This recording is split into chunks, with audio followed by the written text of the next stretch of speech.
चला मित्रांनो,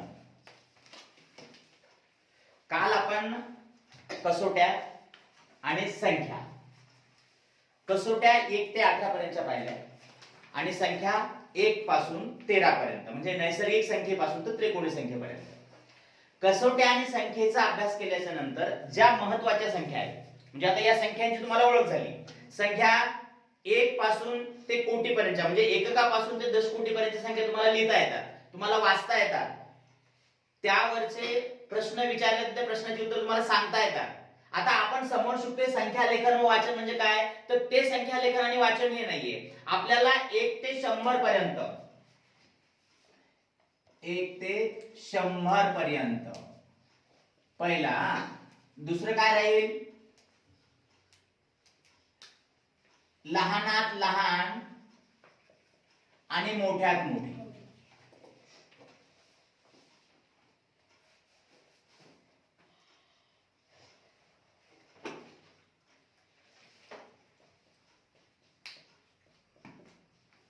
मोठ्यात मोठी.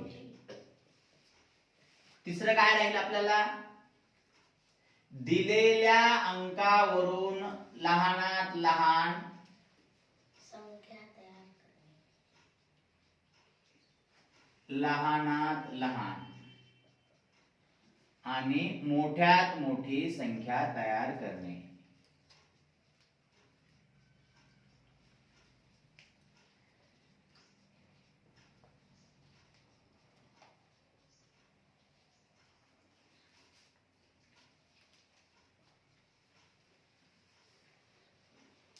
आणि शेवटी 4 नंबर राहणार आहे,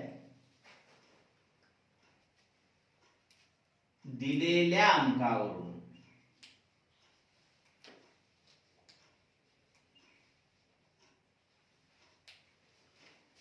लहानात लहान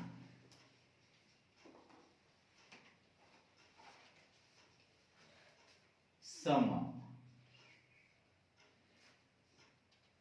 व विषम, या दोन्ही पण लहानात लहान व मोठ्यात मोठी संख्या तयार करणे.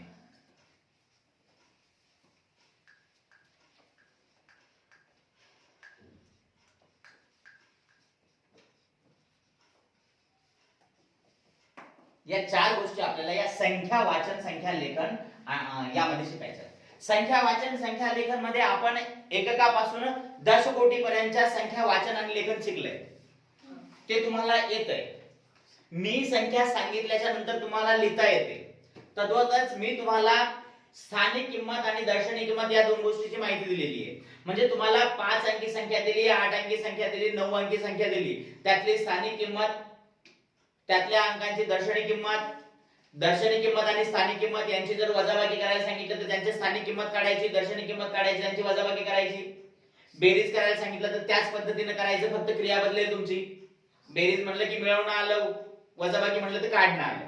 या गोष्टी शिकल्याच्या नंतर आपल्याला पाया म्हणजे काय असतो, स्पर्धा परीक्षेचा खरा पाया, या अगोदरच्या 2 गोष्टी. कोणकोणत्या 2 गोष्टी आहेत अगोदरच्या? संख्या लेखन व संख्या वाचन. संख्या कोणत्या संख्या, नैसर्गिक संख्येपासून ते त्रिकोणी संख्येपर्यंत. परिमेय आणि अपरिमेय संख्या मी तुम्हाला शिकवलेल्या नाहीये, तो नंतरचा भाग आहे, त्यानंतर शिकवताचे.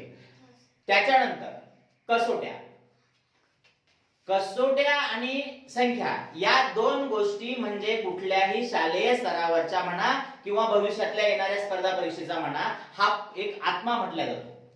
कोणकोणत्या गोष्टी तुम्हाला सांगितलं मी? पहिली गोष्ट कोणती? कसोट्या, आणि दुसरी संख्या. आता त्यानंतर संख्यामध्ये आपण 1 ते 100 पर्यंत लहानात लहान मोठ्यात मोठी, दिलेल्या अंकावरून लहानात लहान मोठ्यात मोठी संख्या तयार करणे, दिलेल्या अंकावरून लहानात लहान सम आणि विषम संख्या तयार करणे, दिलेल्या अंकावरून मोठ्यात मोठी सम किंवा विषम संख्या तयार करणे. आता टप्प्याटप्प्याने हे 4 घटक पाहणार आहोत. हे 4 घटक तुम्ही लगेच काय करा, कंटिन्यू लिहून घ्या.